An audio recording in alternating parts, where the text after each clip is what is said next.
What the hell are we supposed to use, man? Harsh language?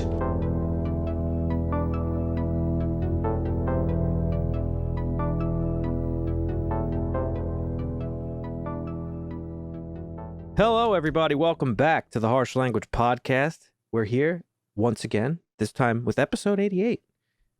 Eric Lindros, great hockey player, once a Ranger. 88. Damn. Yep, 88. And it's That's a special awesome. day today. It's a makeup week because we weren't here last week, but it's Make Marvin Watch week for the month of, what are we in? Oh, this is for the month of April, right? It's now May? Yes. Yeah, okay. That was last month. April, Yeah. So we're talking about the Omen later on in the show. How you guys been doing? Pretty good. Yeah? I've been chilling. Yeah. Well, I actually haven't been chilling. I've been stressed. Oh, no. What's up? I don't know if you guys have been paying attention, but there's been a epic rap beef going on. Between Kendrick Lamar and Drake. And I heard Drake's career is over. No, it's not. It's definitely not. But it should be. But is he a diddler? Is that what I'm hearing? There's no proof, but he's definitely done evidence. questionable thing with young women in the past. I've heard on there's camera, been some even. diddling allegations. That's all I'm There's saying. definitely allegations. I don't think there's any proof. He's obviously hasn't been You've been hanging around Diddy? convicted or anything. He's like the new Diddy. That's crazy. They're calling him P Drizzy, Oh, fuck. like P Diddy. Damn. Yeah, nah. It was very entertaining. I Why did definitely this think happen? Well, they've had beef for a long They've time. had- It's just been a slow boil, right? 10 years. It's been like 10 years. Yeah. Yeah, Yeah. All right. It was very entertaining though. It was great. it was interesting. There's some really good records came out of it too. They're just pumping out records like, Yeah, It's Kendrick's pumping out unbefore seen out in diss rap tracks. beef. Yeah, it's That's literally crazy. this has never happened before in rap beef. This many records in this short a span of time is ridiculous. let me ask you this question. Is it possible that it's not real and that it's just for publicity and to sell records? No, the things they were saying, there's no way. Okay. There's no way. That's fair. Because I feel like that was One- like something Yeah. Tupac and Biggie were like, accused of Oh back no, then. that was real too. He No, I fucking know said that he was. fucked his Yeah. wife. They both died. I mean, probably because of that. I mean, when it all boils down to Little it. beefs were a little bit harder back in the day, but Yeah. Yeah. Well, I guess what's the rumor right now? The Tupac thing was like more likely a hit, right? Biggie was more of a response to Tupac's death, I think, is like the theory, right? Or is that Honestly, been thrown I'm not out the exactly window? sure. I mean, Tupac's was like gang related. well, yeah. I can't remember. Well, I don't know exactly. He was shot in Vegas when riding around. I forget who was he with. He was with Suge Knight in Vegas. was with Suge Yeah, Knight, he was but- with Suge. Yeah, so But Didn't it happened after they beat After a up fight. these gang members at a casino. Yeah. But didn't yeah. it So just recently come out, more or less, that it was like a Who killed him? cop who was like paid to do it or something? I thought I I had don't heard know. that. They did recently A come dirty out and cop. say the person that did it. They Yeah. found apparently the person that did it, but I don't know. I can't remember. I didn't really look too much into it. 'Cause Well, it that's had been crazy. So long. I was like, nah. I guess I don't. Hopefully nobody dies from this shit, but that sucks. Nah. Drake bowed out. Nah, it's over. He That shit was. tapped out. He He's trying ruined to the, he crush- ruined the he's trying to vibe. crush That the shit beef was fucking before. ass. Drake soft. That was so ass. What'd he do? Yep. His last response was just him basically just defending against all the allegations. He literally said, I'll tell you some of the things he said. Hit me He with it. said, basically he said, I'm too famous to be a pedophile. I'm too famous. What else did he say? He said, Nah, that's crazy. that's ridiculous because, I mean, how many famous rich people have been accused of heinous crimes? Lots of them. He said, if I was a pedophile, I would have been caught by now. Like, it was bad. It was a bad look. It's not Okay. good. All right. Well, Release the Epstein list. and so you've been He keeping track literally of said, that. I predicted the Epstein angle. Like, people are like, why are you predicting that angle? Yeah. What do you mean by angle? Mm. Like the angle, the approach that you take to Yeah, the rap beef. Like I knew he was gonna try and hit me with that bullshit. Oh, Yes. I see. And it's So, like, yeah, why are you would expecting that? Yeah. Like nobody. Why would anybody just throw And the that thing at is, you? Kendrick Like- didn't call him Epstein. He called him Weinstein. Oh, And it's he's even like, worse. It's even worse. That's So, even yeah. worse. Yeah. What That you was been up super to? entertaining, though. Nice. Have you been watching anything? Oh, man. I actually started watching Sopranos. Again? You just fucking watched Yeah. that shit. No, it was years ago. It's time No, it for another wasn't. rewatch. We watched it I last kind of year. watched it just to go No. to sleep. Hang on. We started this podcast I respect a that. year ago, and you were like winding down, finishing it. Am I misremembering that? No, I finished it before that. No, I finished it before that. Bro, what'd you just come back from the fucking Copacabana? The fuck? Yeah. What kind of drink is that shit? Look at that shit. You didn't What see was him? it? Fucking guy's got like an umbrella in that shit. Yeah. Yeah. That's Holy my shit. ice water. Ew. Oh, nice. Yeah, my friend Oh, gave you that like to me. ice Shout out water, to huh? Megan. Yeah.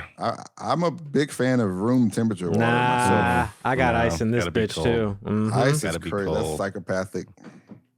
Yeah. Actually, so before they we do started say. the podcast, I mean, Hold up. before we started this episode, Wait. They do say ice ahead. water is not good for you. You should drink room temperature Yeah. water. But anyhow, go ahead, Marvin. What were For you sure. gonna I say? go a step further. I chew on ice, so I am a psychopath, I guess. No, maybe you have so I anemia. said psychopath, but I wanted to say Dan, before we started this episode, was talking about how he was washing his face with Oh yeah.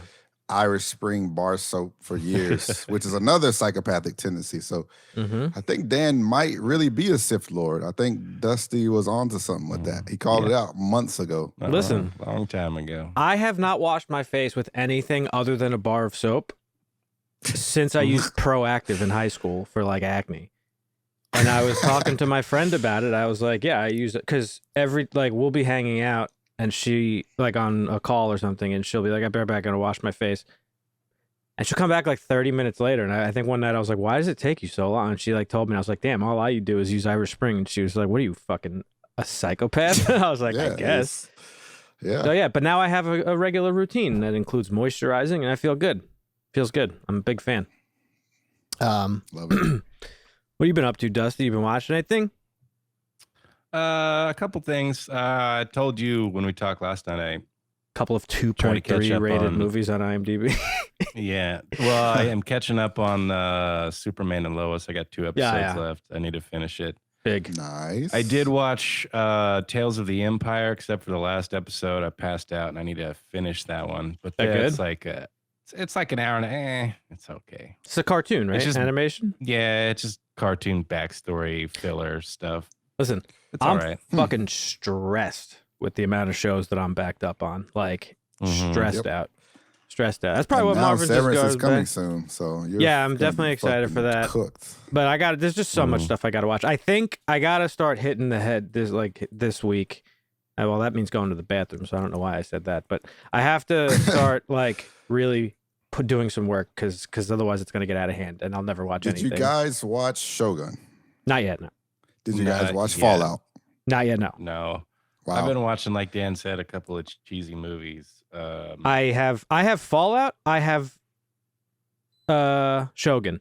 I have the spin-off of The Boys. Then The Boys is gonna come back, which I don't really want to watch because I'm kind of over it, but I will anyway because I still like it. Yeah, it's been going so long. Then you told me to watch Still fucking good. Silo. Then I gotta watch. Silo's great. What else do I have to watch? It's just like Fallout. X-Men 97. No, I said Fallout already. Gotta watch Oh, you said X-Men Fallout. 97. There's just a bunch of stuff, and I'm upset. I think Yeah. I'm getting like belly cramps because of it. But yeah, I don't know. Just this happens to me every now and then.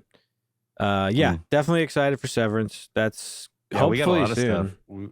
We were talking about the movies. Like Mm-hmm. our calendar is going to be so full that if we miss a week, we're gonna start We're gonna getting be fucked, really yeah. backed up because we got a lot of movies Yeah. coming out. Yep. Also, where's the time going? Last week we missed the episode, but last week was the 5-year anniversary since Endgame had released, and I couldn't Oh, believe wow. that it's been that long already. Damn. Yeah, so Yeah. shout out to Endgame, one of the greatest movie experiences I've ever seen in my life. And shout Yep. out to another movie experience that I'll probably will never see again, and we have to make Marvin watch them eventually. But this week I watched Lord of the Rings. I watched Fellowship with a friend of mine who hadn't seen it. She's never seen any of them, and it's one of those movies I've been okay. You should watch them. You should watch great them. Trilogy. Yeah. I mean, it's the trilogy. It's the greatest. It's the You're greatest. gonna have to watch that with me, Dan. I can't watch that alone. There's just no way. I mean, listen. The Lord of the Rings is the greatest story ever told, like objectively. There's nothing that will ever come close to it ever. As far as movie trilogies, if you think about it again objectively, it's probably the greatest movie trilogy that's ever been made. It'll probably never be topped. It's better than even 20 Star hours Wars. of walking. No, it's not 20 hours of walking. You're fucking crazy if you think that. I know it's a Kevin Smith joke, but that's not what it is.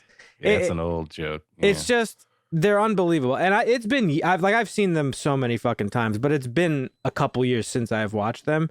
And watching it the other day, like I was just profoundly upset at like where the movie industry has gone. And watching movies the way that we do, like every day, or not every day, but like often, and not just for the podcast. I mean, at least Dusty and I, we like to watch movies a lot.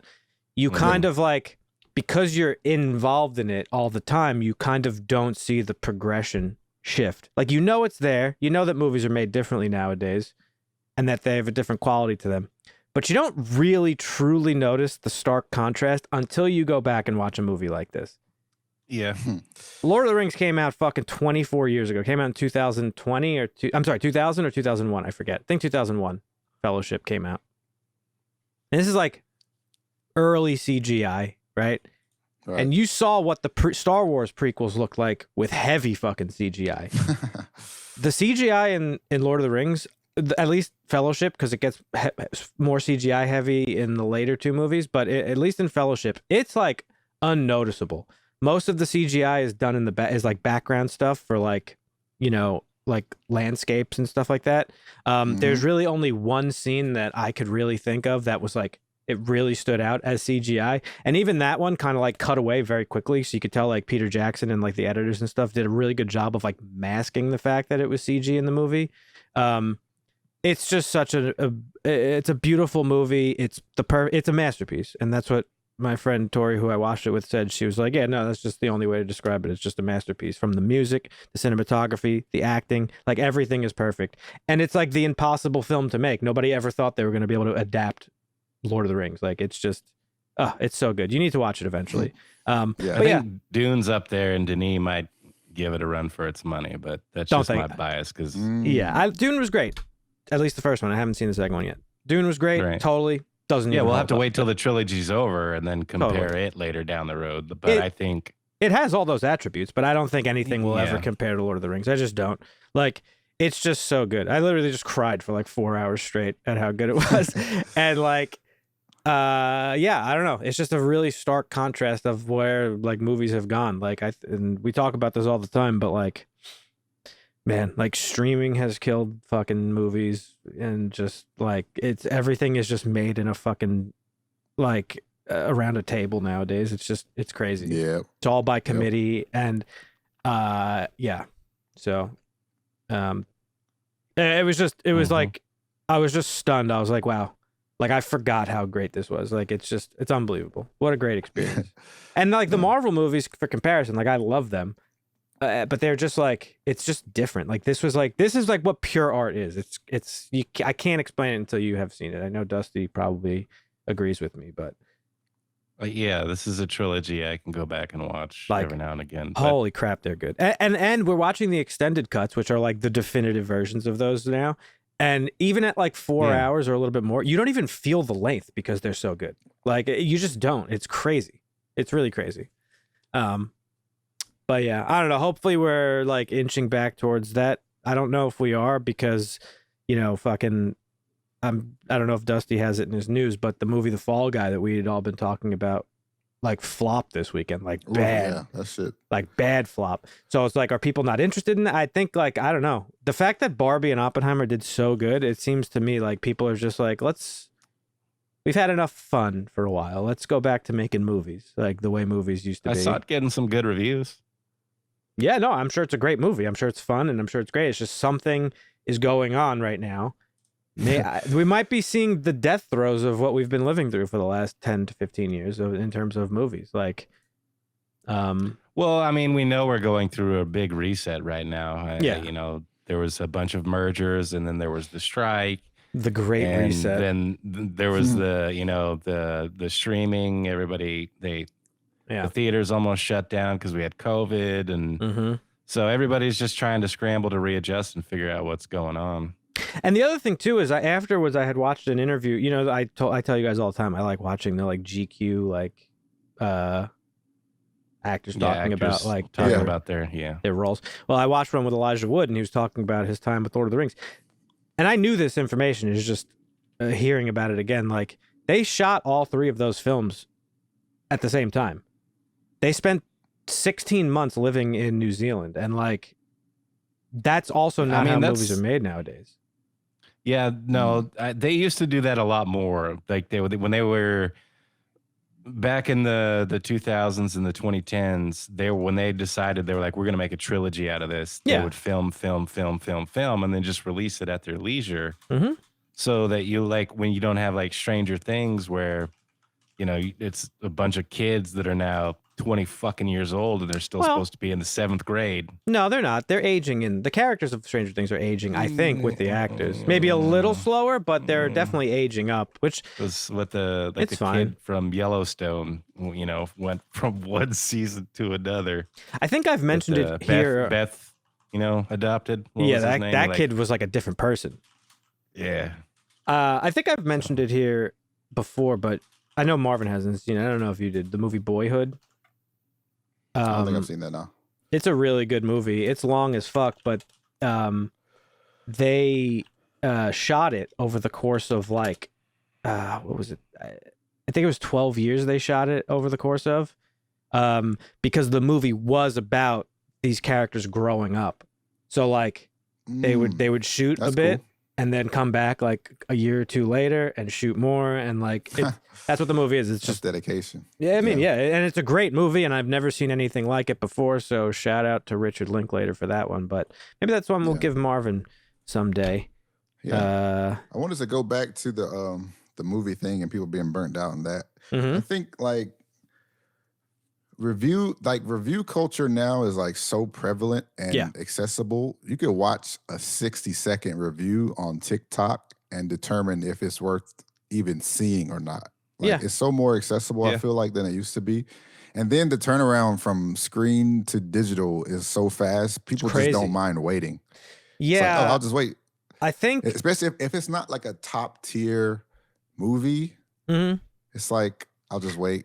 Well, yeah, my little rant was less about that, people going to the theaters. Like, I'm the same way. I've said it all the time. Like, there's not that, I love going to the theater, but even me, like, there's certain things that I just nowadays don't really care to have to like go out to see. I wish I did want to go out to see them more, because I do like going to the theaters, but like, it's a hassle. You got to worry about getting shot, like all this crazy stuff. Like, you know, it's whatever. But I was more commenting on just how movies are made nowadays. It's like, like it's that factors into it. Like if it's not made, if it's not made well, people aren't going to be excited to see it. The reviews are going to be like, you know, you can just wait to see this. It's just rarely like art, you know.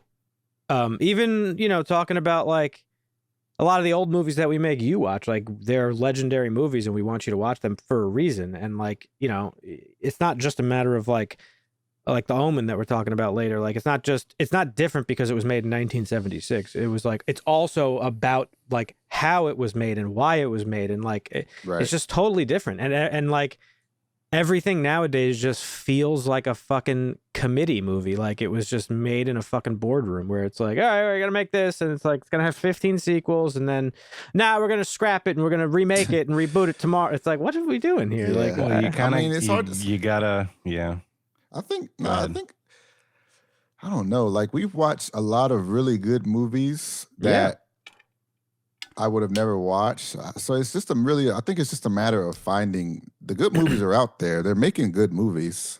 I mean, there's not as much as, you know, the bad movie. Obviously, there's an imbalance there, but they're definitely making good movies. I don't think there is. I mean, if you go back, if you go back to the 80s and 90s and you look at some of the bangers, because that was like, there's a lot of great movies back there, but there's also so many flops and so many terrible movies that we just totally forgot about. You just forget about them. Yeah. If you look at like, I know award shows are ass, but if you just look at like the Oscars from like those years, it's crazy. Like just the amount of movies that were good, and like it's like every year there's like the big movie that everybody's talking about nowadays, and there's a reason for that. It's because they're few and far between. Like movies like Everything Everywhere All at Once, that's like truly original and unique and artistic and creative and fun and emotional. Like that's just like I don't know if we'll see a movie like that again for another fucking 10, 15 years. Like that's how rare they are. Oppenheimer was good, a little bit overhyped, but like it was an objectively great movie. Yeah. And those are few and far between. So it's like there's like four or five filmmakers that you could guarantee are going to do those things. But like, I think I was talking to my buddy George about this too. The only genre that has like remained steadfast, unchanged by any of this is horror. Horror is the only pure blood genre left. It hasn't gone through the ebbs and flows of change over the years. Like it's changed some too. I mean, because we've talked about how we went from like psychological thriller horrors or horrors where you leave more to the imagination to the shock and awe of just blood and gore. Like, well, but hang on, has also evolved a little bit. No, it has. But what I'm saying is like, so comedy. Remember when I said I watched Ricky Stenicki and I was like, wow, how refreshing was that? I haven't seen a comedy like that since I was in high school, and how refreshing it was. And my buddy George agreed with me. He's like, yeah, it was great. He's like, I think those types of comedies are coming back, but there is like a very particular type of comedy that comes out nowadays. When it's a comedy movie, it has a very specific feel. And I think that feel was established by like Seth Rogen and those guys. And that's fine. They're hilarious. Those movies are great. But people trying to make movies like them don't work out well, and they're not good. Like fucking Anyone But You. That movie was terrible. Okay. That movie was written by AI. Okay. And so with horror, while yes, there's subgenres that have become more prevalent in certain decades, like, the 70s and 80s were the decades of slashers, and then the 90s were probably like the really like graphic, like gory films, and the early 2000s were kind of back to slashers because you had I Know What You Did Last Summer and Scream, and then you got 2000s is when the Saw franchise came out, right? Right. That's and then, like when you get really into the shock and awe of gore and blood. And then you had also like the stay of like, jump scare movies, which are but the jump scare movies are the cheap ones. Those are the ones that are just like, they're not good. But for the most part, horror, like they just come out when they come out. We mentioned it, I don't even remember. We were like, wow, this is coming out in fucking like June. Like it's a horror movie. That's weird. So I don't know. It's the only genre, and not because I'm biased towards it. It's just the only genre that's like never been affected by all this bullshit. It's like it's generally people just like low budget filmmaking, like going out there making a movie. Sometimes they're stinkers, sometimes they're fucking bangers, and it's just always remained the same. Speaking of which, I had a dream I was being chased by the killer from the movie that we were talking about, where it's shot from the perspective of the killer. No, I'm not even joking. That's awesome. But yeah, that's coming out this month, so I'm excited to watch that. But yeah, I don't know. Just watching Lord of the Rings I was just like, wow, like I don't know if we'll ever get something this good ever again. But yeah, so it's been 2 weeks, Dusty. What do we got in the news? We missed a bunch of stuff. Yeah, this has been like a lot of shit. I keep seeing a lot of shit bouncing around, and I was like, trying to send some stuff to you guys to keep up. But well, we'll go through what I have, and then if you have anything before we get to the final piece. Oh, you know what I have. Things, though. You know what I have. We'll start out with something. Speaking of changing of tides, so GLAAD recently released the 19th edition of Where We Are on TV, which is a report from the Media Watchdog group that analyzes the number of LGBTQ regulars and recurring characters on scripted primetime, cable and scripted series, and then streaming services. Mm-hmm. They do like a year-long survey, and they're reporting that their numbers are down like 36% or 119 characters on streaming. Right. and they're down 44% or 31 characters on broadcast television. Now, they say that the broadcast television decline is a result of just overall decreasing scripted series and cancellations of series, because streaming seemed to be the niche market where people are like, I don't want to watch this stuff. They'll just do a streaming series and put it on streaming, and people that want to watch that, the small minority of the population that wants to watch that stuff, they get it on streaming, but even they're cutting down. So we're seeing a regression of LGBTQ characters in streaming and broadcasting shows across the board year over year, apparently. And it's a pretty stark difference. So we're losing actors. Yeah. In that. Yes, the characters. Yeah. Like I said, they're down 119 characters on streaming services and down 31 characters on broadcast. So the number of represented people in shows on streaming and broadcast has gone down a little bit. And that may be an adjustment of, they were pumping it up so much, it was overrepresented, and now they're kind of adjusting. And there was also it's crazy because I was told that everything is woke. Well, that's part of the reason why they might be, because they try to push too much of it. But like I said, there's cancellations because there's fewer scripted shows, so that kind of makes up for some of it. And the people crying woke, I don't want to watch this shit. But it's even down on streaming where it's doing well. So this is all, like we talked about earlier, is like everybody's retooling and readjusting, even the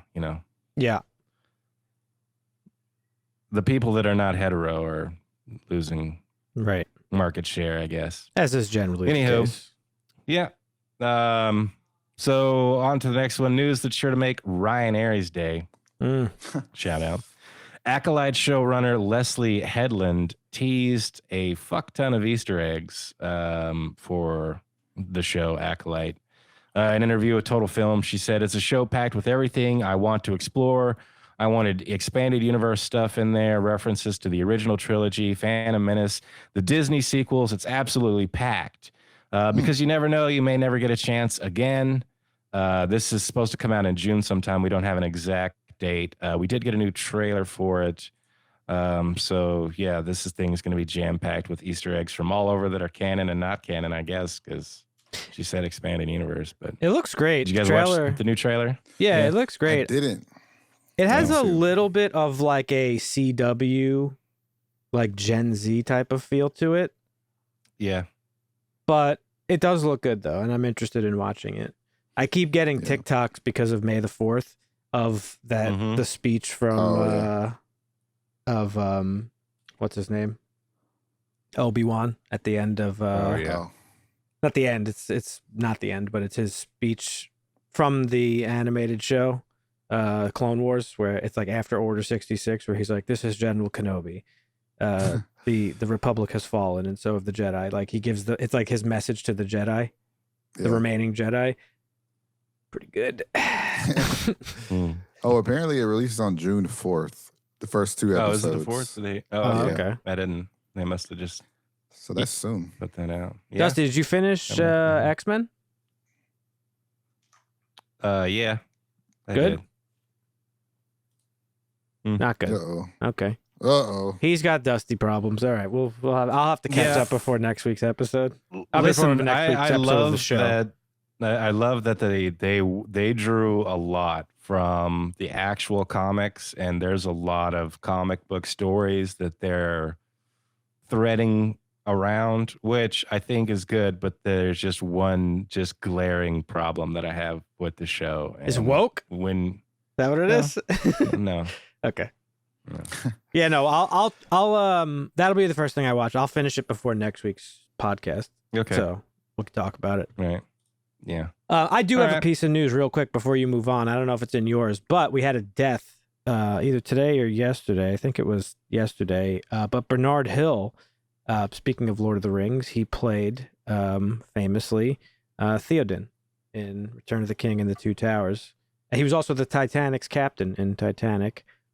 He passed away, so I forgot about that. But I was talking about Lord of the Rings, and he's a big character in Lord of the Rings. And some of the cast members were paying tribute to him, and the actor who played Pippin said that I don't think anyone spoke Tolkien's words as great as Bernard did, the way he grounded those words in realism. So, yes, that. Yeah, I usually don't do it. It's weird. Like sometimes I'll report on a death if it's a major one. Sometimes I won't. But I wouldn't have. It's just that I was talking about Lord of the Rings. So, and he's a big character. All right. Yeah. All right. What else you got? Dan, have you watched Blackbird yet? Oh yeah, that shit's great. Did you watch that? Marvin, did you watch that show? It's an Apple Plus show about a killer. Didn't you watch it, Marvin? I thought you did. They sent a guy in a jail with him to try and get a confession out of him. Anywho, Paul Walter Hauser was the bad guy in this show. He has joined the cast of Fantastic Four. Yeah, I saw that. We don't know, who's going to play. Characters under wraps. He's also in Cobra Kai, right? I think. Yes, he is. Yes, yeah. That is. Yeah, he's the awesome guy in Cobra Kai. Which, but go ahead. No. I was just gonna continue on with, he joins the star-studded cast: Pedro Pascal, Vanessa Kirby, Joseph Quinn, Eben Moss, Bacharach, and Julia Garner. Wonder who he's playing that they're making like a big deal about it. I mean, they just announced that he's joining, which means he signed on as a role, and they haven't said what role, so it could be anything. But I don't know. Well, all right. So I just wanted to say, so this season of Cobra Kai is going to be the last, which I'm sure you saw, and then we're getting a movie apparently to like wrap it all up. I think is what's happening. I don't know if we're getting a movie that ties in with the show or if we're getting a completely separate movie. Because I know we're getting a separate movie. I don't know if we're also getting a tie-in. Well, movie. I thought Ralph Macchio's in the movie, for what I understood. Maybe I'm wrong.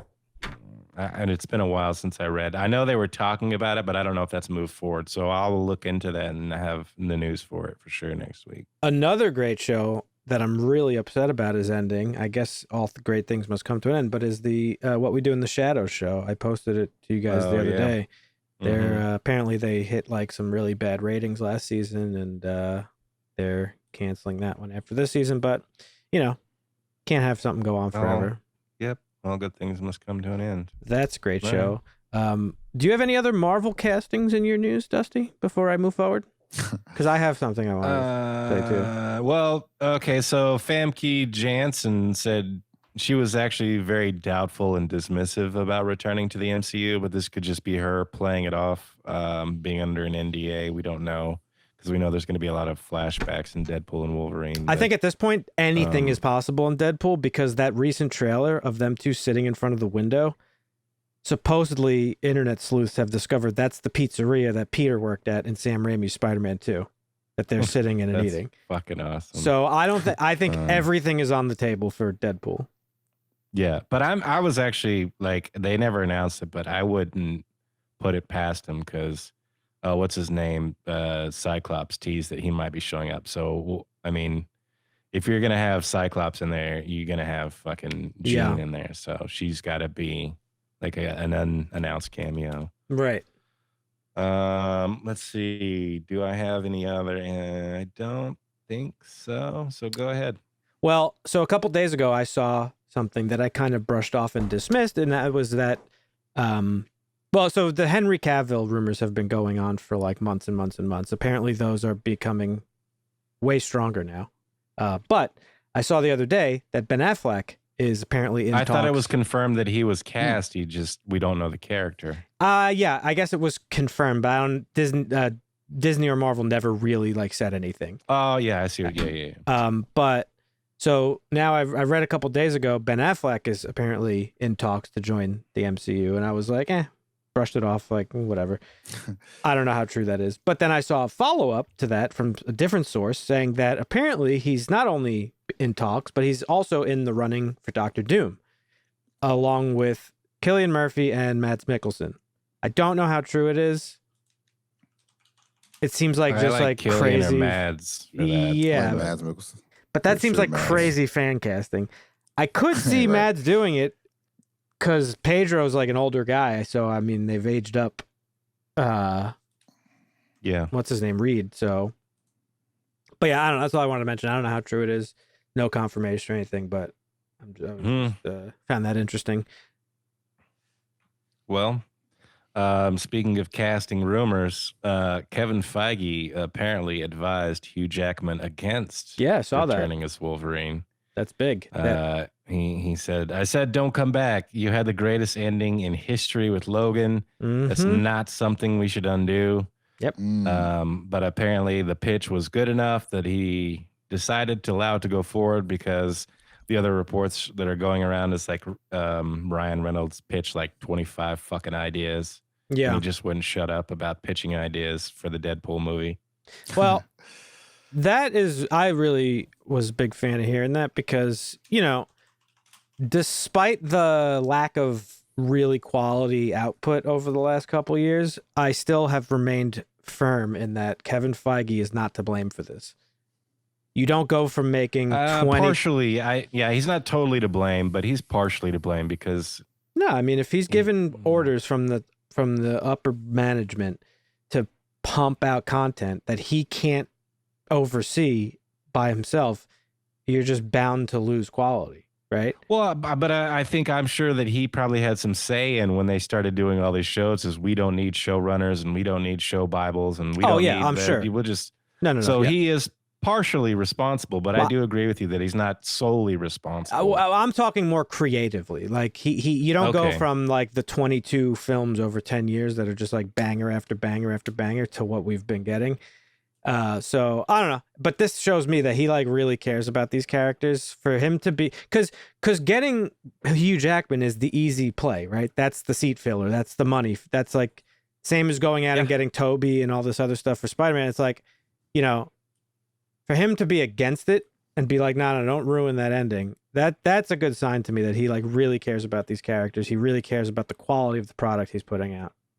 Yeah, he also said something about he doesn't ever see them bringing not necessarily Tony Stark back, but RDJ back to play Tony Stark. So if they do reboot it and they do have to have a Tony Stark Iron Man in the future, it won't be RDJ because they told that story and he's happy with it. So there's consistency there and being happy with the story, not trying to undo it. So I like that too. Yeah, that's one of the things that's so great about Endgame is that it just, first of all, just the achievement of tying up 22 films and, in one big epic showdown, but to like give each character like a really meaningful arc and then end it properly. Like, I guess everybody, maybe with the exception of fucking Thor, got like a pretty solid ending. And I even like Thor's ending too. I know that movie gets shit on, Love and Thunder, but I don't think it was that bad.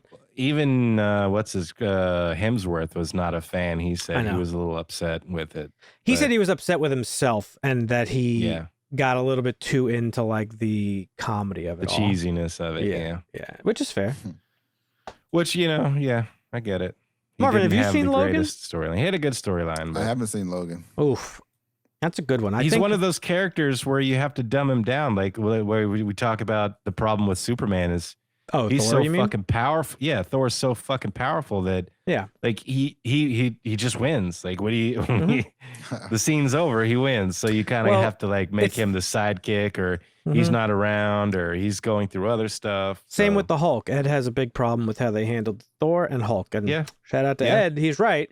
I get why they do those things, like you just said, but Hulk was like very nerfed in the MCU, like very nerfed. So yeah. But for movies, you got to do those things. I talk about it all the time. Like you and Ed doing video games too. Yeah, I mean it's just it's part of like the genre. I feel like, and you can't. I mean, you can, but that gets old very quickly. You got to give these guys like a little bit of more realism to them. I don't know. So Marvin, you've never seen Logan. We got to get you to watch that someday. I think when the dust settles on the human race, and like another, read the comics, Old Man Logan. Yeah, and like a future generation, and then watch. Looking back, I think Logan will be considered one of, if not the best comic book movie like ever. It's amazing. It's a great story in the comics too. Yeah. Old Man Logan. Okay. Yeah. You still reading comics, Marvin? You had a. Yep. What have you been reading? I've read. I haven't read it in a little bit, but the last one I did read was Marvel Zombies. Oh, okay. And that was cool. Oh yeah, that's right. Because they announced that show. Yeah. I do have The Last Ronin on my list. Oh, that's right. Yeah. Marvin, I while still got you're at X-Men it, 91 in there. I'm gonna rattle off a couple of names. I'm gonna like you to write down for me. Right. Batman: The Long Halloween. Oh yeah, I heard about that. Okay. Batman Year One. All right.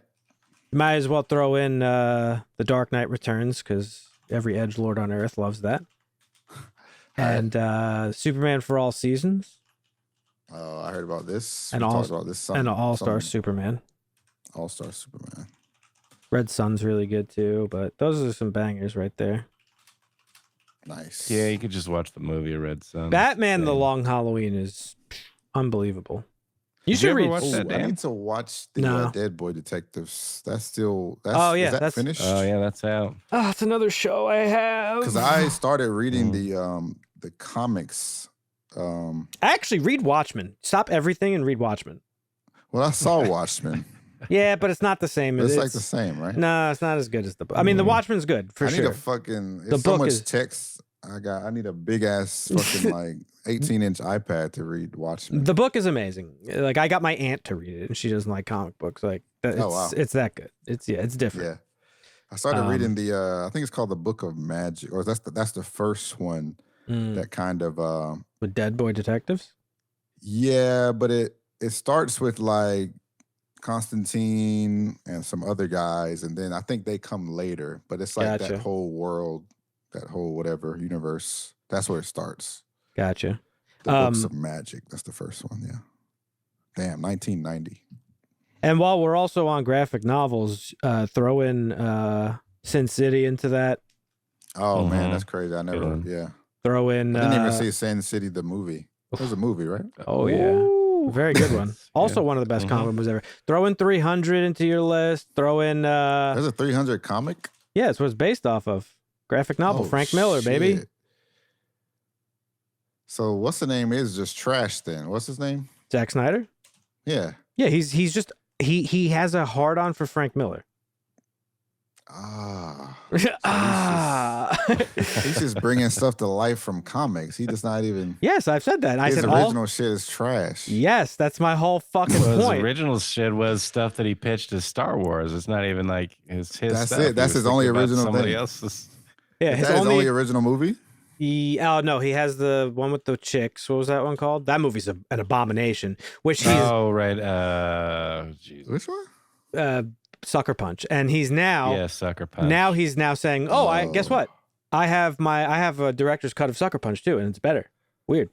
So weird how that course works it out. is. So his And good movies have been Watchmen, 17 hours long. 300, and Dawn of that's the it. Dead. Dawn of the Dead. Oh, Dawn of the Dead. Yeah, which are all not his material. Wow. Yeah. What a fraud. Yeah, he is.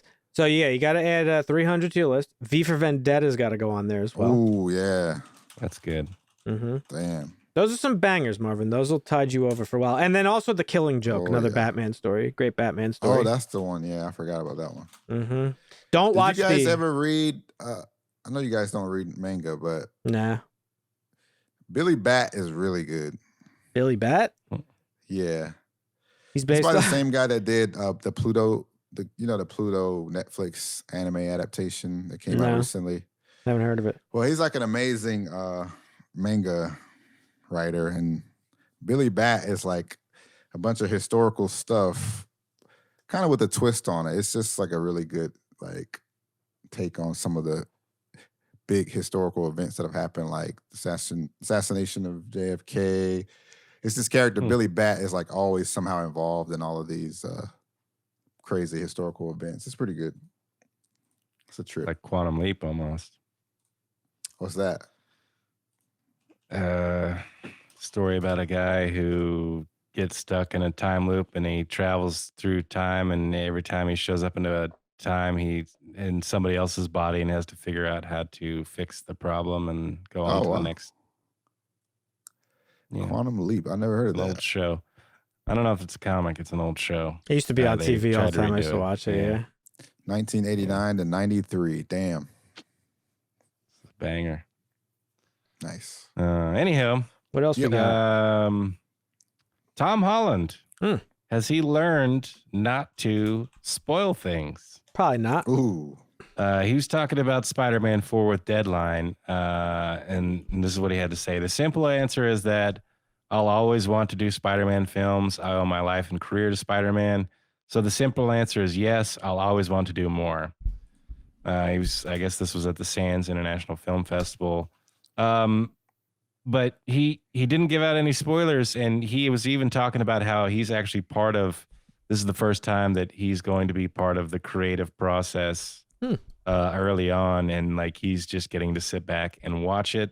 That's cool. And this is how actors become producers and directors, as they get into the early production and see how all that goes, and then they want to try and get in themselves. So maybe Tom Holland is maturing a little bit and is able to talk about film without fucking... I forget who said it, spoilers, but somebody has said the best directors are actors, former actors. Yeah. So. Because the director's number one job, as I've mentioned, is to direct the actors, right? And if you can't do that, then maybe go do something else, Zack Snyder. What else you got for us? Jeff Bridges confirmed his role in the Tron trilogy film Ares. He was on the Film Comment podcast. I guess, really anxious to work with Jared Leto and has always admired his work. I guess he's the one guy that did. Okay. But yeah. I thought Jared that was a funny Leto, huh? comment. Like, yeah. I can't think of much that Jared Leto's been in that I'm like, wow, I really admired his work. I mean, he was good in the David Fincher movie. What was it? I can't remember the name of it. I mean, I think he's over shit on because he's in some movies that, you know, are arguably bad, but Well, his music is also lame as fuck too, but all right. Okay, what do we got? Comic book stuff. Evangeline. This is a Rob Liefeld and Kathy Christian co-created comic book character from the 90s, Marvin. It's coming to the big screen. Margot Robbie is starring in the lead role with Tony McNamara penning the script and Olivia Wilde directing. Evangeline is a fallen angel from God's war host. These are angels that fight Lucifer. They're like the badasses in the regiment of angels, I guess. I'm sorry. So I have to make a correction. I misspoke. Not David Fincher. Darren Aronofsky. That's okay. The movie. Jared Leto was in Yeah. what the fuck is the movie with where the drug addicts? I can't remember the name of it. Requiem for a Dream. That movie Jared Leto. Oh yeah. Good. Yes, that is a pretty good movie, actually. I apologize. Continue. No, that's all right. Evangeline, fallen angel from God's war host that has to contend with the forces of hell on earth as a mortal. So sounds pretty interesting. Rob Liefeld, obviously, he created Deadpool. And he co-created this character with Kathy Christian back in the 90s. And they're bringing it to the big screen with Margot Robbie and Olivia Wilde running the show. So that should be interesting. I'm looking forward to this, actually. It's a different story. It's comics, so hopefully they'll do it justice. I mean, Rob Olivia Wilde's last Liefeld movie. created Evangeline? Evangeline, yes. Evangeline, yes. Evangeline. Okay. Yes. Rob Liefeld co-created it with Kathy Christian. Gotcha. Yeah, they both created the character. Yeah. Cool. Yeah, one of his characters is coming. You know, obviously the Deadpool movies are some of the best comic book movies that we've seen since the Infinity Saga. So, and like I said, I'm looking forward to this. I don't know how I feel about Olivia Wilde directing this costume, but there's going to be some more mad people. I'm imagining. Margot Robbie and the Evangeline, costume. Yeah, I don't think they're gonna put her in like they did. What was the last? It was Rogue. Rogue. They just shrunk her ass. Well, no. Oh wait, this was the live action manga show where they neutered the costume. I don't know. This was this was the thing I sent you guys where I was laughing because it was like, oh, Margot Robbie's dabbling in comic books, right? This is the movie that was about. Yeah. She's playing Evangeline. Yes. Oh, they ain't gonna put her in a fucking outfit like that. Hell no. I don't know. They could. They could. Wall Street. Yeah. That's fair. And Harley Quinn, like what she was doing in That's Harley true. Quinn. Like I think she's okay with a little bit of objectification. But she, I mean, We'll see. it's Margot. She's a What great else we actress. Okay, let's see. Per the Hollywood Reporter, Amazon MGM's live-action Masters of the Universe movie will be released in theaters worldwide June 5th, 2026. The plot of the live-action movie is 10-year-old Prince Adam, who crashed to Earth in a spaceship and was separated from his magical power sword, the only link to his home on Eternia. After tracking it down almost 2 decades later, Prince Adam is whisked back to space to defend his home planet against the evil forces of Skeletor. But to defeat such a powerful villain, Prince Adam will first need to uncover the mysteries of his past and become He-Man, the most powerful man in the universe. We got Travis Knight directing from a script written by Chris Butler. So yeah, and this movie has been ongoing for a long time. I think back in 2021, Noah Centineo was attached to play the lead character. Then it was sold to Netflix, and then it was acquired by Amazon. So Amazon is doing He-Man Masters of the Universe live action, and it's actually happening now. So we got a date. Is it a Masters of the Universe Crazy. adaptation, or is it more in like, are they trying to redo the one that came out with Dolph Lundgren back in the day? I think this is a remake. It sounds like, because the story starts out, he crashes as a kid, and then 2 decades later, he's an adult trying to find the sword so that he can. Oh, that's not what that become movie was He-Man. about. Okay, so it's probably different. Yeah. So yeah, different. That's cool. Yeah. So we got that. Let's see. All right, Superman. Let's talk about it. I think we had a stunt guy that posted on Instagram or something. Filming should be set to end in July. Yeah, stuntman. It was a stuntman tweet praising Gunn and the process of production. Obviously, the movie comes out July 11th, 2025, and we actually had a reveal of the costume. What do you guys think? Ass. David Cornsweat. Oh shit. I actually don't like it. The fucking boots are terrible. I don't like it. I don't like What's it up with either. the boots? Ed likes it. Hey. Yeah. I mean, that's blue and red. What do you think, It's Dusty? got a little too much. It's got a little too much going on the sleeves and stuff. I'm more of a fan of the Christopher Reeves plain Jane blue tights, but Reeve. I get that. Like, This yeah. is like some alien type Well, costume shit. here's I mean, the he is thing. an alien, but Yeah. it looks weird Yeah, it is an alien. compared to what we're used to. All right. I don't like it. I don't like it for several reasons. I don't like the logo. When they announced it, I was like, it's okay. It's all right. It's still okay. I don't like it. I'd prefer a regular, just good old fashioned S. It's Superman. Like, we don't got to, why do we got to change the fucking game around? You know what I mean? But I Yeah. do not like the suit. I think if you look at the sleeves, it's like thick as fuck. Yeah. It looks like a thick rubber ass suit, but at the same time, it looks like Batman. That's like Batman I texture. think it's a troll. Yeah, it almost feels like a troll for me, because It if is you no look way. at David Cornsweat, like, Mhm. there's some pictures of him after lifting weights, getting in shape. he's huge. Yeah. His arms are way fucking bigger. And you could tell, like, the arms, like, he Mm. doesn't really feel them out. Like, they're kind of crinkly. And Yeah, the suit looks You know, baggy on him. that's why I think it's like a troll. Like, I don't know. Why would that it be a troll? Maybe just Like James Gunn Gunn posted I it don't think it's a himself. troll. Yeah. Yeah, no, it was On his posted to the Instagram. official DC Twitter. Yeah, I don't think it's a But- troll. I don't- Also, I don't know. It's got all this like these weird like random lines on it for no reason that Yeah, don't that's add what I'm anything. talking about. Like that, I like the plain blue. He's It got doesn't the- need all that stuff going on. He's got the new 52 fucking turtleneck fucking thing, which I hate. That shit's ass. I don't know what's going on in the background with some purple fucking and blue beam There's thing. an invasion. And of he's just like aliens. casually putting his boots on, like. And like, what is the most iconic thing we all think of when we think of Superman? It's him ripping off his fucking day-to-day Clark Kent shit to reveal the S. Right. Like, he ain't You wearing can't this fit shit that under his. under there. Yeah, I don't like this at Hell all. I'm no. gonna be honest. I really don't like it. I want you to make a short of this and put it up tomorrow, Marvin. We got to take advantage of this.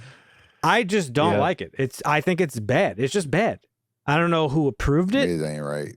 It doesn't look like Superman to me. Superman's costume was made by his mom in the comic books. Like, this does not look like a fucking mother from Kansas fucking sewed this shit was made together. by Tony Stark. They crossing over.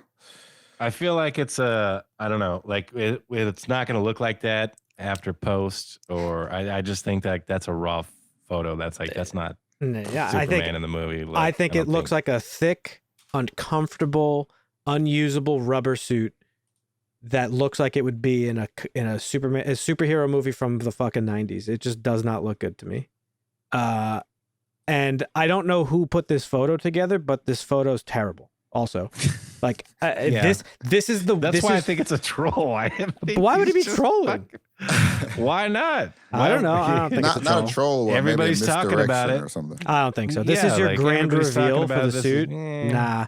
This is your grand reveal for the suit. Haters hate, because he knows he's gonna have haters because Zack Snyder. Like, I don't think he cares. That tweet I posted, like everybody's already like, "Oh my god, the Cavill suit is so much better." It is. I mean, be honest with you, when we see it in the film, it might look very different. For now, I am holding my judgment on that one picture alone. I'm holding judgment. That's fine. Someone did say it could look a lot better in the sun. Yeah. Listen. If you take away the suit itself, this is also just a dumb dog shit ass fucking photo. I'm a graphic designer. This is terrible. This looks like it was either AI generated or some other bullshit. Like, what is this? The background is so what is the AI thing generated. in the back? Is that something from the comics or something? No, I don't know. Nobody knows what it is. It's just purple light in a ball. It's like metallo. It looks like an eyeball. Brainiac. Like, what is it? I don't know.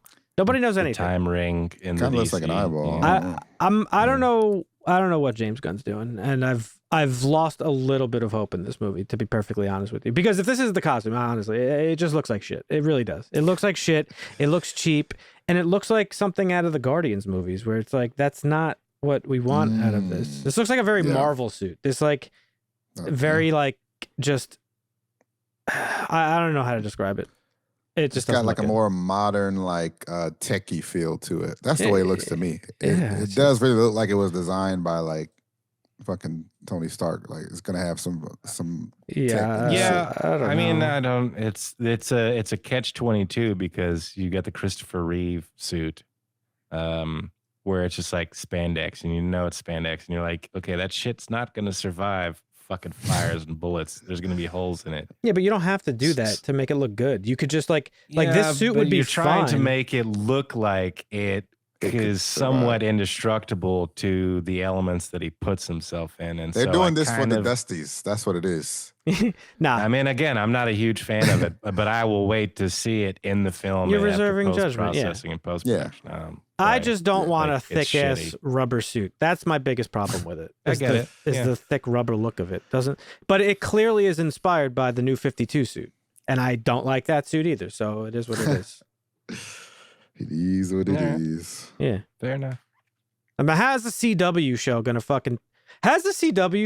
fucking one up everything Superman in the last 30 years and then get canceled? Crazy.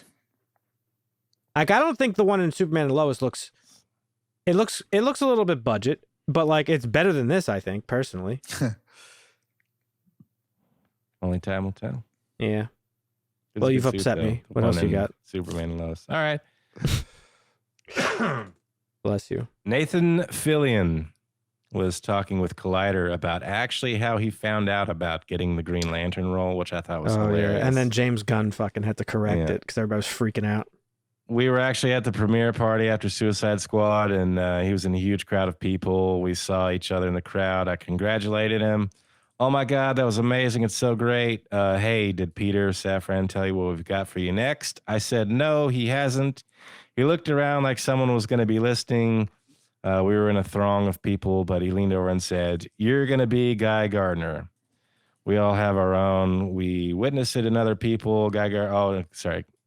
Anyhow, that's how he found out he was going to be Guy Gardner. And then he was talking about how he's happy to play the Green Lantern and how that character is to him. He's like, you know, we all have our own problems, but we witness it in other people more than ourselves.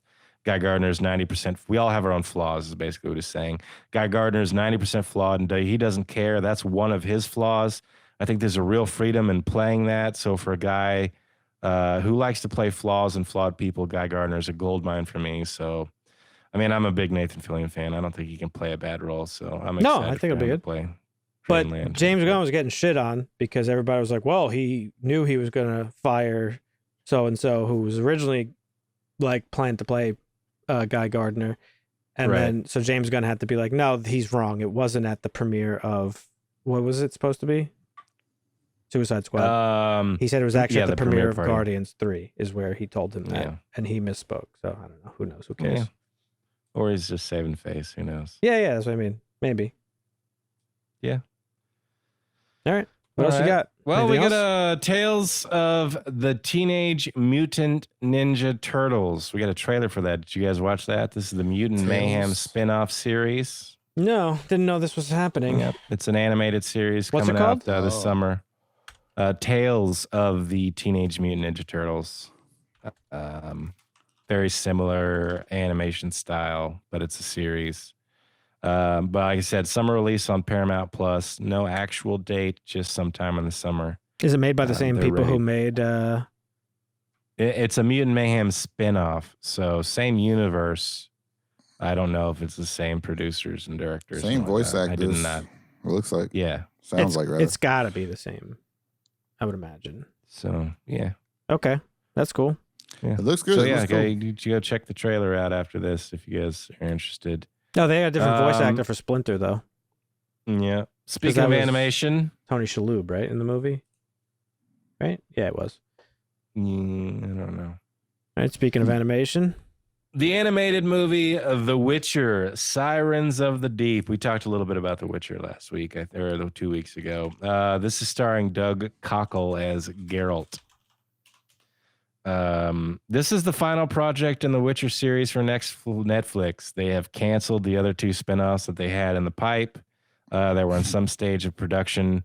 We already know that they canceled, as reported on, I guess, 2 weeks ago, that The Witcher season, 4 or 5, is going to be the last one. Yep. Whichever one has Liam Hemsworth in it.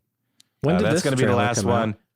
But they had, the trailer for The Witcher, Sirens of the Deep? Yeah.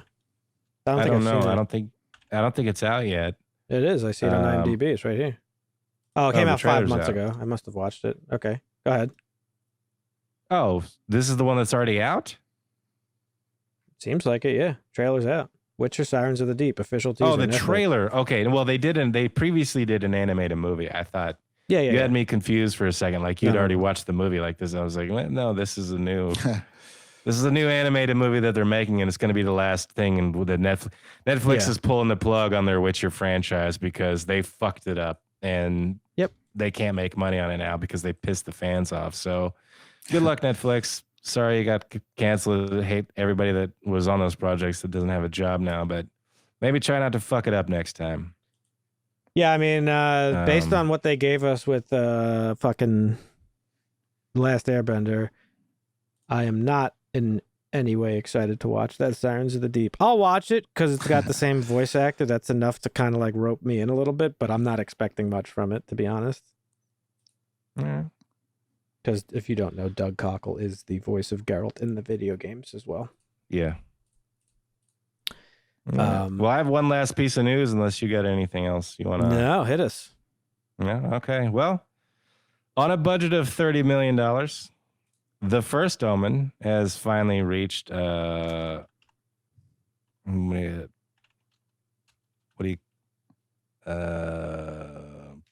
point. Today, Junior. Sorry. Yeah. It finally passed the $50 million mark. This movie out of the gate was slow as hell. I think it made $8 or $9 million in its opening weekend. Super slow start. Oh, wow. Part of this was because it released shortly after Immaculate, and it shares very similar storylines. However, after its abysmal opening weekend of like 8 or 9 million, it got 81% Rotten Tomato score and 69% viewer approval. So it started gaining a little bit of speed, and about a month after its release, it It's made 50 million and needs another million or another 10 million to be profitable. So it's coming along, but not as good as some of the old ones. The remake of The Omen made $120 million off a $25 million budget. That was the Liv Schreiber and Julia Stiles 2006. That was and it had a 26% Rotten Tomato and 40% audience score. Well, that was back at a time when people were going to the movies still. Yeah, and they could promote it because of the name recognition of who they attached to the film also. It also had Richard Donner as a producer, I think. Oh, no, he came back for one of the sequels. Never mind. Yes, that's correct. Yeah. But this was the highest rated Omen film, with the exception of the original, which we're here to talk about today. So, all right, the first Omen's doing all right, but yeah, I was not excited. as good as the original. I'm excited to see it. It looks actually really good. It's getting really good reviews. But yeah. So today is Make Marvin Watch Day, the most sacred day of the month, where we make Marvin watch some shit that he should have seen before. This month was Dusty's choice, and I guess in preparation for watching the first Omen, we decided to make Marvin watch the real first Omen, which is The Omen. Yeah. So let's get into that. So being a horror movie fan, I think The Omen is underappreciated a little bit, especially nowadays. But it's really big in the world of pop culture. It was part of a trend of films that featured this like cosmic horror is what you would call it, that started with Rosemary's Baby, which we've watched in 1968. But The Omen was unusual at the time it came out because it concerned the end times predicted in the book of Revelation. And it focused on What'd you say? Sorry, you were cutting out a little bit. Sorry. I said, originally titled The Antichrist. Yeah. And The Omen focuses on a form of what's called premillennialism, which is the belief that Jesus will physically return to the earth, the second coming, before the millennium, which LOL. And that's the reason for the film's success. End of Days, Arnold Schwarzenegger. Great movie. Another good one. But despite being a massive commercial success, which you were just talking about, Dusty, The Omen was actually not well received by critics when it first released, but it has gone on to become one of the most influential horror flicks in pop culture. Some argue that the film was so influential on pop culture that many people accept the this reading of the Book of Revelations as the correct interpretation of it, whereas in fact... and that's called dispensationalist. It's part of that like premillennial thing about Jesus coming back in the end times.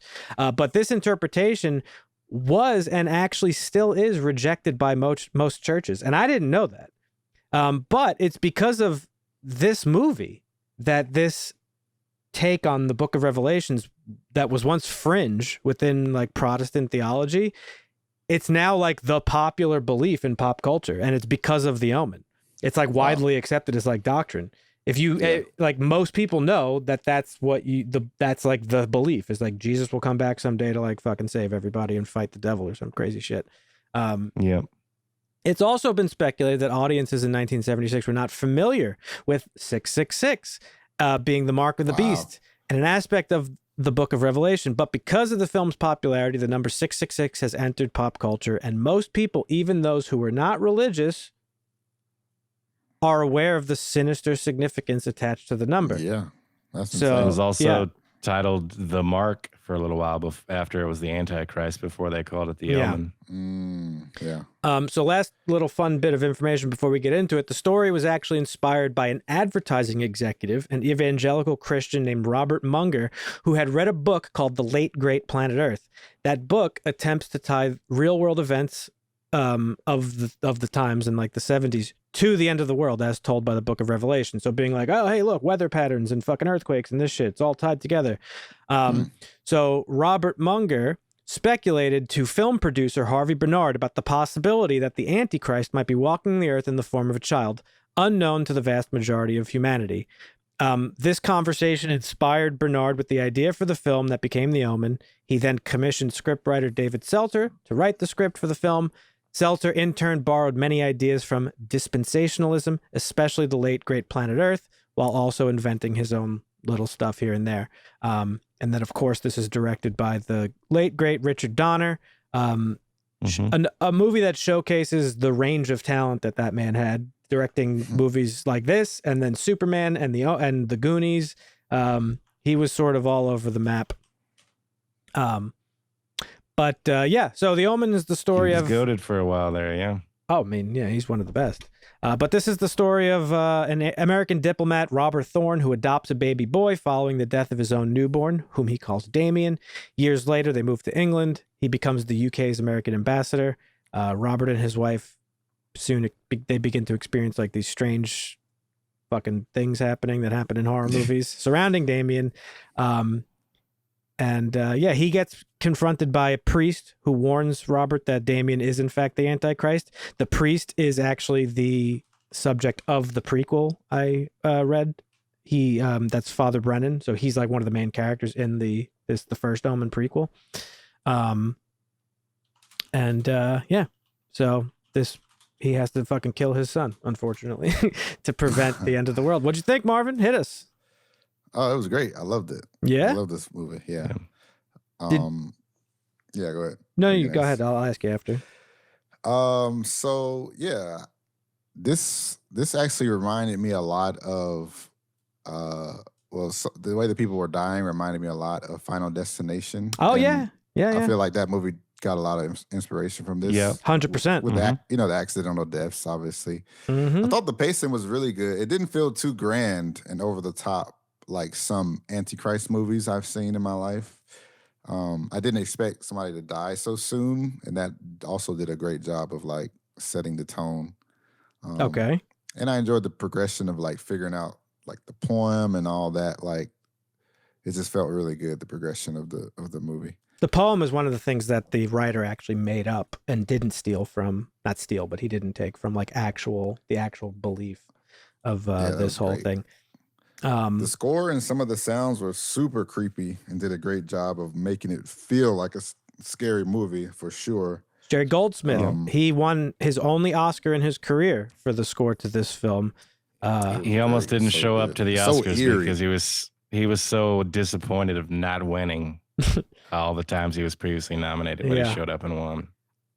It was awesome. I have a note about the score because it's actually it's one of the best like ever, I think. And the way the movie opens, you like immediately know that like doom is coming. Like there's nothing you can do about it. Like it really sets the tone, and it's like this ferocious fucking hair-raising song or theme. And it's it's now synonymous with like movies like this. It's I forget the name of the song, but it has like in it like Hail Satan and stuff in Latin. Yeah. I also love like how calculated the entire process felt, like from them being switched at birth to the original hospital, the fire. Yeah. The one guy, I don't know, the guy they went to see, he was like the archaeologist. Yeah. No, not the archaeologist. The priest, the original priest. Oh, when his fucking eye was all fucked. Yeah. That was like. Well, they just did a really good job of tying everything together. It was great. Yeah, so it's a slow burn because you slowly learn with Robert that like this was all a setup. Like this was all meant to happen. It's not just like like randomly forcing a baby on you to fool your wife and all this shit. It was all planned. Yeah, and so that's the premise of the first Omen, the new movie that's out. Apparently, it's about like Father Brennan, the setup, and that's sick. Damien's mom. Yeah, I think it's about a nun that shows up, and she finds out, she's supposed to be a pious, servant of God, and finds out there's some dark shit going on. I guess we see it through her eyes. I think you're thinking of the other one, Immaculate. I think they're similar though. I'm sure they're similar, but I'm just saying the first Omen is like it's about like how Damien's born and like the circumstances around delivering him to Robert. Right, the setup of because he had to be obviously given to somebody in a powerful position. Correct. The seas of politics. I love how the movie makes connections to that. That was great. Yeah. that whole, it just makes sense. Like Antichrist being born from a politician. This movie is so influential that my aunt, when she used to be a psychopath, she believed that Obama was the Antichrist at one point. Like she said those words out of her mouth, like unironically. She doesn't believe that anymore. God. She has since found Jesus or some shit, but she's not that crazy anymore. But yeah. Yeah. Speaking of Robert, dude, just honestly, another terrible husband. I'll just go ahead and say it. He misled his wife to believe the adopted son was her flesh and blood. Turns out it's the Antichrist. Listen, it's not kind of all his fault. I mean, it was all like a greater plan, but it is really all his fault. it's a one, like you're put in an impossible situation, and one decision can change everything. Yeah. Which I think exactly. I think Gregory Peck nailed this. His actual son died before they started filming, and his agent begged him to get back on the scene and start acting again, and thought this would be the perfect role to do it. So I thought he did an amazing job of trying to portray I'll do anything to keep my wife happy and this boy alive, and pretend to believe that my son didn't die. Like I thought there was some, like you kind of see it in him a little bit in some of the scenes. Like yeah. I mean, Gregory Peck hard to do. Go ahead, Marvin. I was just gonna say, I believe this movie was one of the I don't know if you guys remember this show, Cursed Movies, where it's like yes, it is all these movies, and then they're like all this weird shit that happens. I think this was one of them, right? Yeah. It's always when the movie's about the devil that weird shit happens. What a weird coincidence. But Charleston Heston was considered for the role, and I think Roy Scheider, who was in Jaws, he turned down the role. But I think Gregory Peck was the perfect guy to play the dad. I'd say Charlton Heston and Gregory Peck are like very similar actors. They are very similar. And Gregory Peck is obviously one of the best actors of all time. If Atticus Finch, probably his most famous role, I would say, from To Kill a Mockingbird. But yeah, he's an amazing actor, and he kills it in this movie. And but everyone was good. Yeah, totally. Sorry, go ahead. No, I was gonna say I disagree that he's a bad husband. He ain't no fucking Guy Woodhouse from Rosemary's Baby. That motherfucker did that shit for the greed of it. That's true. He's not that bad, but yeah. Thomas was just trying to. I mean, Robert was just trying to like protect his wife. I mean, it's a shitty decision to lie, but like he did it for good reason. You know what I mean? That's true. Yeah. Yeah. What else? I was gonna say I thought all the people were good. Yeah. And I really enjoyed that. Most of the decision making and all that was like rational. Like some of the stuff was like as the viewer, it's like, okay, why are you allowing this, blah blah blah. But a lot of it was like really realistic. Like I just remember his wife when the replacement person shows the up, nanny, and she's like Miss trying Baylock. to be really controlling, and she's like, no, you better do what the fuck I say because that's my son. This is my house. And I was like, okay, that's good. They're not like completely clueless. But so also there's some like realism there. I enjoyed that touch. Well, and you also have to remember like the male-female dynamic at the time of filming. Like she made a joke like, I can't tell you how I feel or you'll have me committed. Like, right. She was being dead fucking serious. Like he could have fucking had her committed at any fucking time. So, but I think it's also that was great too. Like her having those realizations and him having some of the same, and like kind of tying them together. Like that could like shift in the movie. That was like awesome. I think it's also worth noting that like he's a very powerful man. Right? Yeah. And a very rich one of the man. most powerful, Prime Minister to UK. Right? No, well, the ambassador, but he's also very rich, and that lifestyle, you're delegating so much of your life to help that you can't even keep track of shit, and that's something that I noticed watching it is like when Mrs. Baylock shows up and she's like, "Oh yeah, the fucking agency sent me. They didn't tell you." It must just be a mistake. And he's just like, they're like, oh, okay. Because like there's so much of their lives that they're not in control over. Yeah. So. But the mom was like, we'll look into it. Yeah, no, she was. Your references. Totally. Yeah. But I'm just saying, it was like, it seems like it could, because at first, you said you're like, well, you're questioning, like, well, what the fuck? They're just letting this lady in the house, but it's perfectly reasonable, especially if you don't have any idea of like the shit that your staff is doing for you. Similarly with the priest, like, again, he's a powerful guy. He probably gets fucking crazy motherfuckers in his shit all the time. Right. So I really like how there's like this like level of realism to it. And honestly, I also think the the actual lore of it is very creative, of like, Jesus's birth was signaled by the Star of Bethlehem. Well, the son of the devil is signaled by a shooting star or whatever on the sixth day at the 6th hour or whatever the fuck. Yeah, so there's a lot of like cool creative stuff with it, and I love the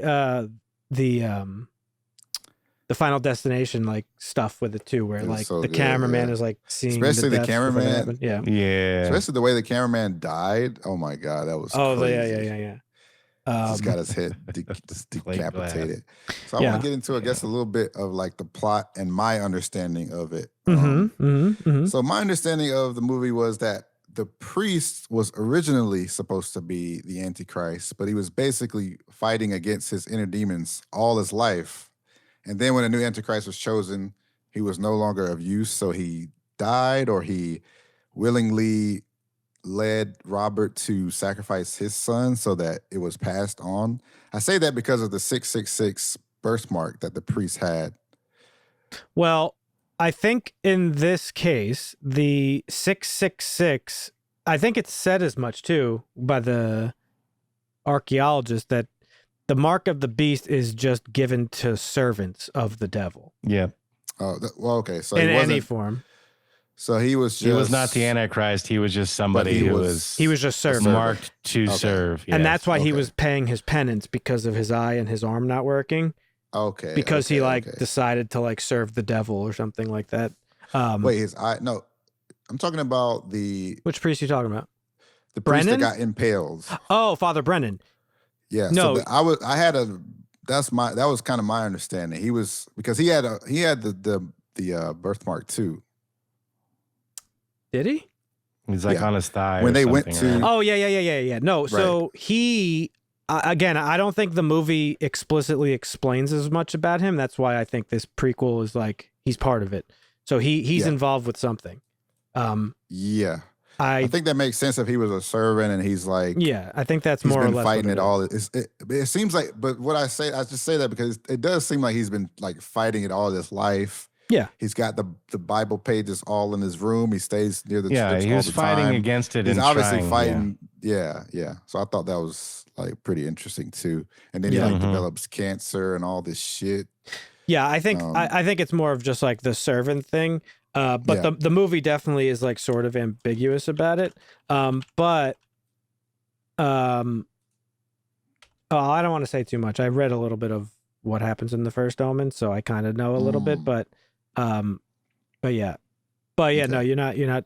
He's just a servant basically. But what's interesting, reading about like the actual theology of it, like, so I don't know if it's probably made up. Well, it's all made up. Doesn't matter. But apparently in this lore, Satan has to basically have sex with himself in order to spawn the true Antichrist. So it's not like Rosemary's Baby where the devil impregnates a woman and the baby's born. It's like he has to fuck himself somehow. And 666 in the lore is actually the opposite of the Holy Trinity. The Holy Trinity is the Father, the Son, the Holy Spirit. This is Satan, the Antichrist, and I forget what the third thing is. I don't know. It's fucking ridiculous. It's fucking. I said Lord of the Rings was the greatest story ever told. The fucking Bible is. That shit can't be topped. Talk about high fantasy. Of all time. Yeah. Okay, so I'm reading his on the Omen wiki. Father Brennan was a priest and former Satanist who tried to warn Robert Thorne that his son Damien was the Antichrist. So, just minor spoilers. The prequel goes into the fact that he's part of like this cult trying to bring about the return of the Antichrist. The Antichrist, yeah. Because the church is apparently worried that like the false prophet is not the third one. Yeah, the false prophet. There you go. The hype man. But yeah, and this is so this movie also too, right? Like this is pre-Halloween, right? By a couple years, but this movie has an ambiguous ending. Not even ambiguous. I think it's the opposite of ambiguous. It's like pretty straight fucking forward. It's like, oh, the president is adopting him. It's over. Yeah. You don't get more when you powerful see that, than it's that. like, you know, it's fucking over. Yeah. And he turns around, it's just like, yeah, motherfuckers, I'm Same in. fucking, yeah. Oh my God. So like, this is a movie that didn't need sequels, but of course got 2 of them, really, and they're terrible. The last one's hilarious. The last one, Jesus shows up. No, I'm not even joking. And yeah, it's just like a great horror movie ending. Like, it's not a happy ending. The evil is not defeated. You lost. Like, that's it. And the movie, I think, does that so well, in that as the movie goes on, there becomes this feeling of like hopelessness of like, you can't. There's nothing you could do, buddy. Like, nah, yeah. You're not like I don't know if you thought he was going to win in the end, but I mean, I did actually. I thought he would kill. Well, not win, but kill him. Yes. Okay. There's no winning in there. I mean, because you're probably gonna just go to jail anyway. But yeah. Yeah. And just also a little shout out too. So, you know, I've said many times I've watched horror my whole life. And out of all horror movies I've ever seen, this movie is, of all the scenes in all the horror flicks I've ever watched, this one has the scene that has stayed with me the most, that has affected me the most in my mind. It's the one that, like, I don't think it'll ever be topped. Not scary, a little disturbing, but it's the scene when the nanny hangs herself. That has always stuck out in my mind. Jack Damien, this is daughter. for you. This is for you, Damien. It's all for you. And the way the camera just like, and you just the snap and the like, it's so visceral. Window crash. Yeah. Yep. It's a very crazy. visceral scene. And that was like within the first 10 minutes. Yeah. And having watched this movie at a young age, that has always just like stuck with me. Yeah, I can imagine. Not in like I'm fucking fucked up by it. It's just like, it's always just been, it's like a crazy piece of imagery that just has always been in my mind, like in horror films. Yeah. I love the use of the Rottweilers too, and like how the they were hellhounds just always around lurking. Yeah, it was that was awesome. That was well done. Especially the way like the nanny was like protective over the dog, and like, you know, we're gonna get rid of it. Don't worry, he'll be gone by Monday. Yeah. And then it was like after, you know, when he comes back and the dog is there and he can't even get close. Yeah. The hellhounds. But the stuntman standing in for Peck, actually, the dogs bit through all of his protective wear. That was one of the cursed things that happened on this film, is he actually got tore up a little bit by the dogs. And let's talk about the kid too. He doesn't have much acting to do, but the way he uses his facial expressions, that's like not easy to do even for like adult actors, right? Like he's like, to get a child to be able to, like, without speaking, just be evil looking, like, how do you even explain that to a kid? Like, I don't know. Right. That's Harvey Stevens who played little Damien. And, you know, the scene where he's like flipping out because they're in front of the church, like you could like feel the pain that he's going through. Like I thought he was amazing. Yeah, he was a great dude. I thought he was great. And I really love the fact too, that he knows he's the Antichrist. Like, that's the thing that I don't know that I ever realized, like, way back when watching it. Like, the sequels are about him, like, sort of like coming into it. The second one, he goes to like, he gets adopted by Robert's brother and goes to live in Chicago. And like, he is like put in military school and like all this stuff starts happening. But it's like, there's somebody teaching him that he is the Antichrist. And then by the third movie, he's an adult. Yeah. And he knows he's the Antichrist. He knows it's his job. Yeah. And he's like in a position of power. But I just love from this first one, forgetting those others exist. I think it's great that he knows he's the Antichrist. Like, that's the thing. I think he knows it, but it's like he might not fully understand because he's a kid. He doesn't know how to utilize it. It's like when you're a mutant and you find out you got powers. You got to learn how to use it, what to do. Like, that's how the vibe I got from. But he knows he ain't their kid. Like, he knows he's on a mission. Like, and it's maybe because the nanny, Mrs. Wilcock. Maybe it's because she's like, I'm sorry, not Mrs. Baylock. I don't know what the fuck I was saying. Wilcock. Maybe it's because she's like, you know, guiding him and stuff. She's guiding him for sure, yeah. But like when the nanny hangs herself, you get the sense that he knows why she did it. And when like he's like kind of like talking to the dog telepathically, and then like he tries to kill his mom. Like he's doing that. It's not like it was an accident just on the bike. Like he did it on purpose. Poor goldfish. Like, so I don't know. I just I've always found that like a cool part of his character, and something that I don't know if movies have done since in these types of movies with like dealing with like a child fucking Antichrist, yada yada yada sort of thing. Right. But yeah, so it was all based in like semi-realism. That's the best thing about it. Yeah. Yeah, totally. IMDb, this is ranked up there among the best satanic movies, best satanic horror movies. It's one of the 100%. Best. Yeah. I think it's in the top 3. I mean, Exorcist obviously number 1. I think Rosemary's Baby is probably number 2, and this is number 3 for me. I would say. There's a lot of really good ones, but I think those 3 are the best. I think The Witch is probably my top 5 as satanic films, and then maybe probably Hereditary. Oh, The Witch was great. Yeah. But yeah, so anything else you want to say about this before we give our ratings, or what? Nope. Dusty? Yeah, sorry, I was a little distracted in some of that. There's a tornado about 15 miles from me, kind of heading my way. You're about to get blown away. Yeah. So going back to so I love this movie. It's great. Well, I agree with a lot of things you guys said. I just wasn't chiming in because I was distracted. But going back to like the cursed stuff that Marvin was talking about.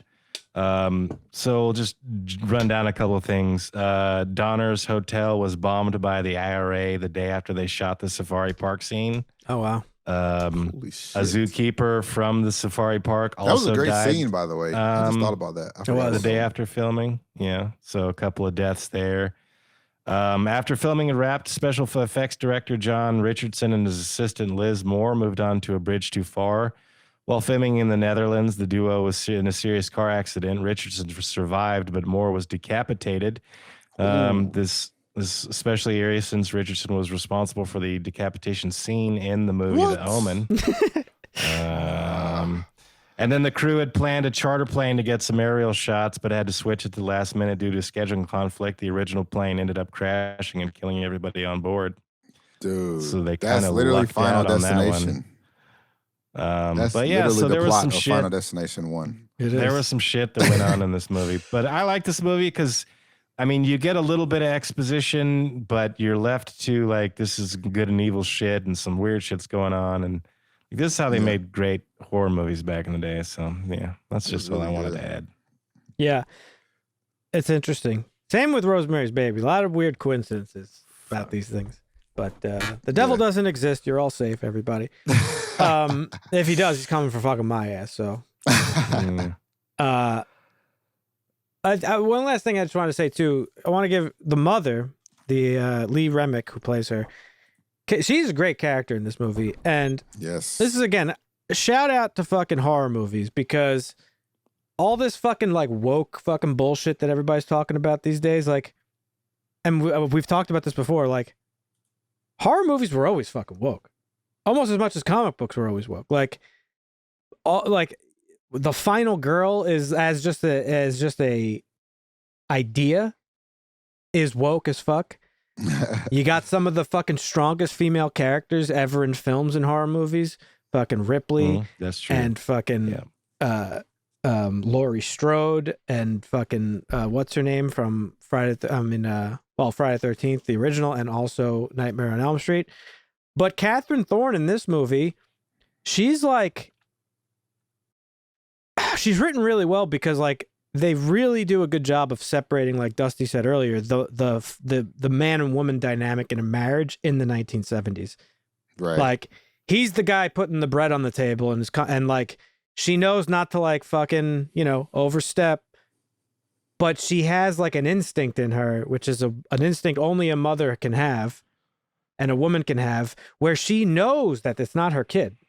She called it, yeah. That's crazy. And she probably always knew before even all the weird shit started happening, because she probably just never said anything. And the movie kind of alludes to that, and the fact that she like realizes, oh, well, my husband's the fucking man and I can't fucking speak out and say anything. Right. But she always probably felt that. She had to ask him permission to try and have an abortion. She also had to ask him to fucking find her a therapist. She's like, I need it. Yeah. So, so she always, but he's not, I mean, I don't think Robert was like a stern man. I think he was probably rather. He didn't play the chauvinist at all. No, he was actually on her side on a lot of those, like. And given his role in To Kill a Mockingbird, I think it would have been awful to give him another character that's like not progressive. But he was also super gullible throughout the movie with like the with the nanny, for instance. Like he's like, oh no, it's fine. We I don't think need to see her it was a background. lot of doubt at first, like all the signs of him. You know, you do the bad thing, you find out your child didn't make it, and then they're like, wait, we've got this fixed for you though. It's not your baby, could be your baby, your wife will never know. So you do this incredibly terrible thing to try and do the right thing, even though it's egregious. And then after that, you're covering it up or trying to ignore what you see as the problem. There's definitely denial in him, which I think he plays well. But also, I do really think it's really the fact that he's just a powerful dude who doesn't keep track of his odds and ends that he's got going on in his day to day. Which is why, like, he says to his wife, we don't need to fucking background check, because he probably figures somebody else did it already. You know what I mean? Right. So, I just love that. But her as a woman and a mother, like, she knows this fucking kid is fucking sus. She probably always knew that it wasn't her kid, just didn't say anything. And I just love how that works. And it's a shame that she had to meet her tragic end. But yeah, this isn't a happy ending movie, and that's great. I wish more movies had the balls to not give us a happy ending. Yeah. But yeah, so The Omen, legendary movie. Probably, I mean, really, between the 666 thing being widely used in pop culture or being widely known about, and also just the fucking belief that Christ will return, all being like popularized by this movie, I think this might be like one of, if not the most influential horror movies of all time. Like, it just has to be. The way it has shaped. It's up there. The way it has shaped like pop culture as a whole. So yeah, great movie. It's got a 7.5 on IMDb. What you got, Dusty? You go first. I give it a point bump. It's an 8 for me. It's a great horror movie. I give it an 8 as well. One of the best. Yeah. I give it an 8 as well. Marvin, for your first time watching it, what do you think? First time watching it, this is like a 9. Woo! Wow. Woo. This was great. Go. Yeah. That's a 9, huh? That's crazy. Yeah. Did you like it better than Rosemary's Baby? Because Rosemary's Baby... It's equal. It's equal for me. Okay, that's fair. You know what? I'm going to give it a 9. I like the approach you changed my mind. Both. You changed my mind. Go. Well, no, because it's like... both of them. I got to give it the 1 point bump because of its contribution to pop culture. Like, that's crazy. Yeah, it is. And I bet nobody knows that. You know what I mean? Yeah. So, yeah, okay. 9, 9, and an 8. That's big for The Omen. Nice. Yeah, that's big. I can't wait to watch the first Omen now. Yeah, I'm very excited to watch it. The prequel aspect. I'm super interested in that. You know what's funny? I think I mentioned it a couple episodes back, but I didn't even realize it was a prequel to The Omen. I didn't realize it was an Omen movie. I thought it was just a movie called The First Omen. Like, I didn't think that it had... It was a prequel, yeah. I didn't think it had anything to do with this film series. I immediately, I was like, oh, okay, they're making a prequel to the good one. Oh, yeah. And then when I found out it was a prequel, I was like, oh, fuck. Like, what? Right. Yep. Had no idea. Part of the issue with today's Hollywood landscape is that I'm so dismissive of everything because 99% of it is shit. So we have to watch Immaculate too, because that's not getting as good reviews, but that pissed off some religious folk, which makes me happy. Ooh. Well, yeah, and that's one of the reasons. Yeah, like I said, it's one of the reasons why this one didn't do as well as it was, because it beat it by a couple of weeks. So, well, funny enough, the church back in the 70s. Sometimes you don't have to be the best; you just have to be the first. Yeah, the church actually went after The Omen back in the day. Just because of what it did. It was criticized by the Catholic Church, which accused it of misrepresenting Christian eschatology. On the other hand, some Protestant groups praised the film, and the California Graduate School of Theology in Glendale presented the filmmakers with a special award during its 1977 commencement ceremony. So there you have it. I want to see Immaculate because I've always been ragging on how I don't think Sydney Sweeney is a good actress. So I'm hoping maybe she can change my mind in this one. Okay. Yeah, maybe she can. Maybe she can. God, I love Gregory Peck. Marvin, have you seen To Kill a Mockingbird? He's good. No, I haven't. Oh man, we got to make you watch that shit. I feel like I read the book. Maybe you must school. have. It's like a mainstay in high school English class. Like across actually, the country. we read instead of that. The only one I remember that we read was Where the Red Fern Grows. That was a banger. Atticus Finch is one of the most legendary characters in the history of probably literature and film at this point. And that's played by Gregory Peck. He's a lawyer in Depression-era Alabama, and he defends a black man against a rape charge that he didn't do. Oh. You had to have seen or read this. You had to have. I feel like I don't know. And the whole book is about him like educating his children I read it in like school, racism and shit. Yeah. It seems familiar, but you had to have. It's like I feel like there can't be a school in America that doesn't have that part of its fucking like thing. Harper Lee, the fucking writer, she won a fucking like Presidential Medal of Freedom or some shit. Like, oh shit, it's got a Pulitzer Prize. There's no way you didn't read it. It's just not possible. But yeah. So there you have it, folks. There's our thoughts on The Omen. Marvin got it. Another notch on the belt for old Marvin. Let's go. That's a good one. Yeah. Great. We appreciate everybody hanging out and listening and or watching. Leave a comment down below. Let us know what you think of The Omen. Also, if you want Marvin to watch some shit, leave a suggestion. We will consider it. There's a lot of movies out there that this motherfucker hasn't seen. I'm going to tell you right now. Don't leave no basic bullshit, though. Yeah. It's got to be a banger. Got to be a banger. Leave a like on the video. It helps us out. Subscribe if you have not done so already. And if you want to check out all of our links, you can go to harshlanguage.tv. And otherwise, we will catch you guys next week. See you then. See ya. Basta.